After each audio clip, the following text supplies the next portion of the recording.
O governo Lula discute uma nova proposta para regular as plataformas digitais. Segundo o jornal A Folha de São Paulo, esse projeto estabelece regras para a remoção de conteúdos que violam leis já existentes e para o combate de discursos de ódio e desinformação em massa. A nova proposta prevê a remoção de conteúdo considerado criminoso sem necessidade de decisão judicial. Segundo a reportagem, o projeto foi elaborado pelo Ministério da Justiça e ainda está em discussão com as outras pastas. Eu vou abrir o debate com o nosso doutor Emerson Tawil. O Emerson, a questão da remoção sem ordem judicial de conteúdo criminoso me parece mais ou menos aceitável. Crimes contra a honra, crimes de incitação ao racismo, de incitação à prática da violência, pedofilia. Mais ou menos há um certo consenso daquilo que é claramente criminoso. Como é que seria a questão da desinformação? Pode ser que o que é desinformação, por exemplo, para a esquerda é informação para a direita. E pode ser que o que é desinformação para a direita é uma pauta ideológica para a esquerda. Como é que fica essa questão de conteúdo de desinformação? Não é um pouco subjetivo?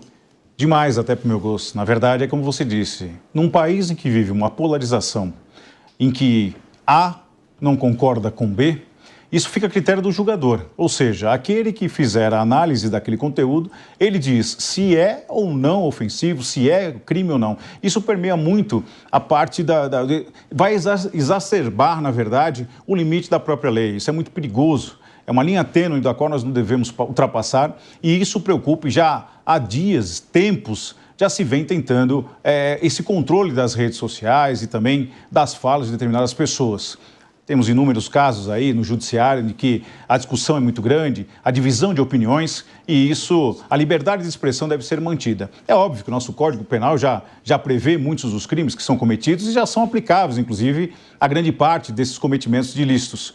Mas essa regulamentação, isso vem preocupando e eles persistem em manter essa regulamentação. A todo custo, parece que o governo tenta, de forma obnubilar, colocar regras à liberdade de expressão, da qual é uma conquista que levaram-se muito tempo, a duras penas, com derramamento de sangue, que não pode ser deixado de lado ou banalizado por conta de uma lei, de um decreto, ou mesmo da vontade de um governante ou qualquer outro seu seguidor.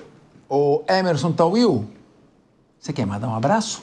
Cara, eu queria mandar um abraço. Aqui, como o Sérgio falou, que olha, o chat aqui, o chat já falhou, está desatualizado, mas a nossa audiência nunca está desatualizada, Capês.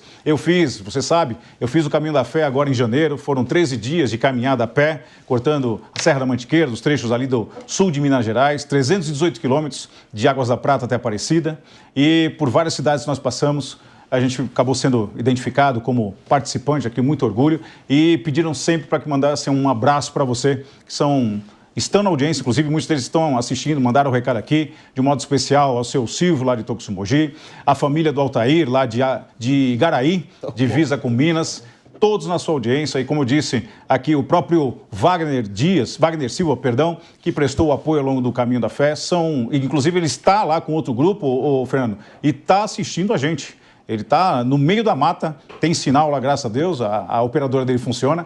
E acabou de mandar um recado aqui com uma foto, mandando um grande abraço a você, a toda a bancada aqui. Então, a audiência nunca nos abandona e nunca está desatualizada. Grande abraço a todos vocês. Então, um abraço aí, seu Silvio, obrigado pela audiência, ao Altair e toda a família. E ao Wagner Silva, fique aí com o seu grupo sempre na linha de frente. Meu querido Rodolfo Maris, há pouco eu ouvi, provocado por mim, eu ouvi o Leandro Ferreira dizer que Taiwan corre risco, sim. Os Estados Unidos pode vir a se desinteressar em engajar na defesa de Taiwan, principalmente pela fala que eu reportei do Donald Trump, considerando Taiwan uma pontinha de uma caneta e a China uma grande mesa. O Sérgio Zagarino, por sua vez, discordou do Leandro Ferreira, dizendo que não, que pelo contrário, os Estados Unidos devem reforçar a sua proteção a Taiwan.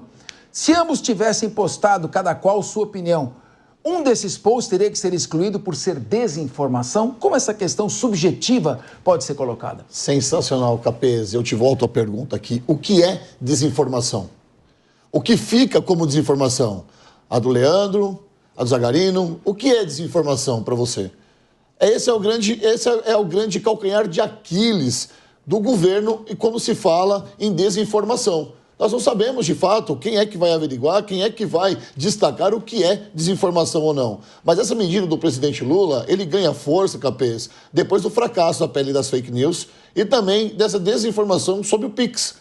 Então, nada mais notório do que o presidente da República chamar a responsabilidade para ele e fazer reuniões, já que os seus comandantes até agora não conseguiram destinar aí o que é fake news, o que é PL das fake news, o que é Pix, o que é desinformação. E quem paga com isso é a senhora que recebe diversas informações em casa e acaba passando essas informações no grupo de WhatsApp sem saber se essa informação ela é legítima ou não.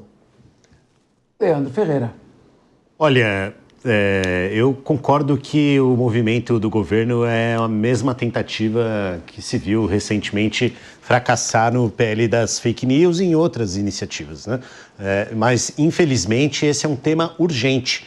Para quem acompanhou, eu acompanho de perto, o discurso do Papa nesse último final de semana, né, percebeu que o Papa colocou como principal problema na humanidade hoje a desinformação. O Papa pediu que quem realmente segue a fé cristã pudesse endereçar essa questão e pudesse trabalhar para que as pessoas tenham acesso à informação de qualidade.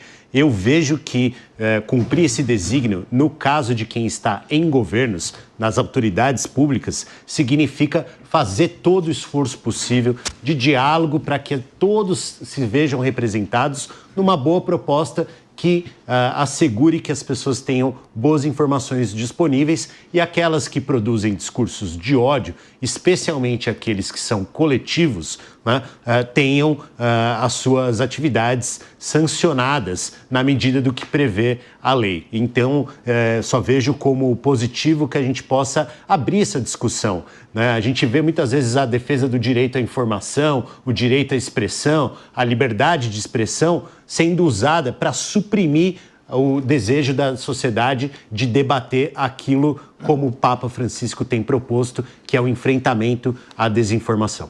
Meu querido ministro da Justiça, Henrique Ricardo Lewandowski, meu querido professor de Teoria Geral do Estado, em 1982, há 43 anos, na Faculdade do Largo São Francisco. Permita-me uma sugestão. É mais fácil proibir as plataformas de divulgarem mensagens sem que o seu autor esteja identificado pelo nome, CPF ou RG. Com isso, aqueles que se ocultam por trás de peso, que dificilmente, covardemente usam das plataformas para atacar ou para desinformar, poderão ser responsabilizados pelos seus conteúdos. É melhor do que fiscalizar o conteúdo, identificar o autor destes conteúdos. O que você acha disso, meu querido Emerson Tawil? Cara, você falou tudo. Existem outras ferramentas muito mais eficazes, talvez muito mais enxutas do que essa gama de probabilidade de discussão. Quando você abre esse leque, você acaba criando alternativas ali subjetivas para que se faça uma para poder tentar corrigir. Então, eu sou muito mais da praticidade do que só da retórica. É muito difícil para o governo caminhar a passos largos, principalmente, mas o assunto me preocupa. Essa coisa, quando você fala regular as redes, é muito preocupante. Como a gente disse na fala anterior, quando você coloca à mercê do julgador o critério do que será avaliado ou não, é muito subjetivo. Quando permeia na subjetividade, isso assusta e é preocupante. Não é aceitável. Nós vemos um país democrático, de grandes conquistas ao longo dos anos, e temos homens de capacidade cognitiva e intelectual para debater o assunto com uma máxima profundidade e chegar a um denominador comum, e principalmente o que seria saudável à sociedade. O ponto, né, o epicentro de tudo isso é a coletividade, e isso não pode se deixar de lado ou se afastar dessa linha divisória para que a coletividade seja sempre contemplada com a melhor fase, melhor parte, principalmente, da democracia e do direito à liberdade. Leandro Ferreira, eu quero ouvi-lo depois com um comentário, uma observação do Sérgio Zagarino. Se não é um juiz, após o devido processo legal, que vai decidir sobre a exclusão de um conteúdo ou não, sob o argumento de que esse conteúdo traz desinformação, quem é que vai fazer isso? Você vai obrigar a própria rede, a plataforma, a fazer essa fiscalização? Como é que ela vai saber se aquele conteúdo é verdadeiro ou falso? Ou será o governo que poderá determinar a seu critério, a seu exclusivo critério, o que vem a ser um conteúdo de desinformação? Esse não é um ponto fulcral? Quando você obriga a identificação, simples, está identificado, ele responde após o seu conteúdo sem censura prévia. Quando você tira do Poder Judiciário esse controle, você passa para quem? Para o Poder Executivo? Isso não é uma ação que pode vir a se tornar autoritária? Eu entendo que vocês vão ficar arrepiados aqui, o Sérgio Zagarino, não sei nem se vai conseguir falar depois, mas eu entendo que não é o Executivo que tem que fazer esse controle e o Judiciário talvez não esteja no tempo correto para se fazer cada vez que seja necessário.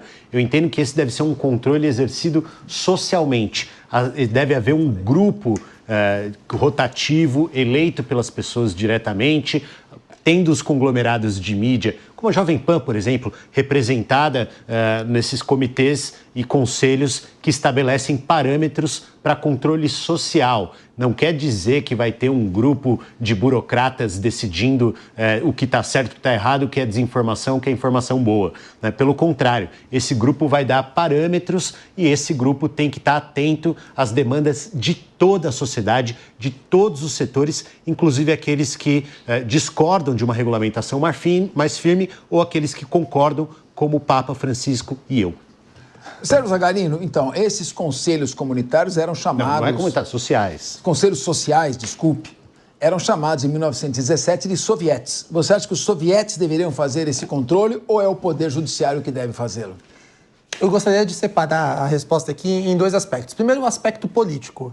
Antes da vitória de Jair Messias Bolsonaro em 2018, não existia a esquerda querer regulamentar a rede social. Não existia essa briga, essa narrativa. Depois que viram o poder da rede social e como ela consegue alterar os rumos da eleição numa democracia, que aí criou-se essa história de regulamentação, que nada mais é do que censura. Chama-se censura.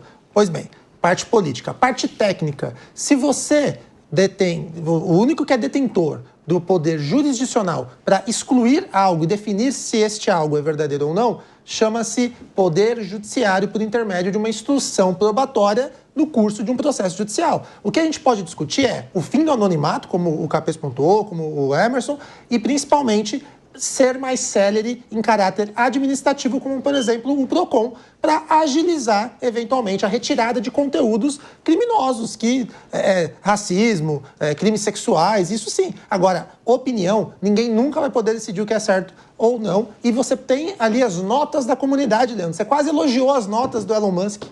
Muito bem. Lembrando que a nossa Constituição Federal, no artigo 5º, inciso 4º, veda o anonimato.